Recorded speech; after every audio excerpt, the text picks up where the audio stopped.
Бул окуя сөзсүз сизди ыйлатат. Бир күнү бир эне көздөрүнө мөлтүрөтүп жаш алып, үйүнүн алдында турса, бирөө келип сурайт экен.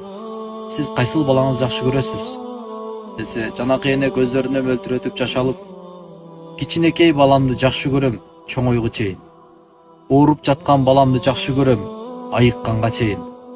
Алыстагы баламды жакшы көрөм, келги чейин деген экен. Бардык баламды жакшы көрөм, өлгү чейин деп. Ошол эне мөлтүрөтүп көздөрүнө жаш алган экен.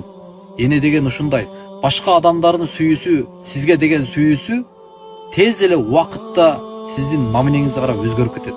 Ал эми сиз апаңызга кандай мамиле кылбаңыз, апаңыздын сүйүүсү эч качан өзгөрбөйт. Апанын сүйүүсү туруктуу. Ошондуктан апаңыз тирүү малда туган, апаңыз кара топурак жамынып жерге жата электен мурун апаңызды кадырлап сыйлап калыңыз. Азыр апаңыздын жанына отуруп, колуна чай куюп берип, апаңыз менен бир аз сырлашып алыңыз. Эртең ошол күнгө зар болуп каласыз. Ушул видеону кимге жиберишти өзүңүз да билесиз.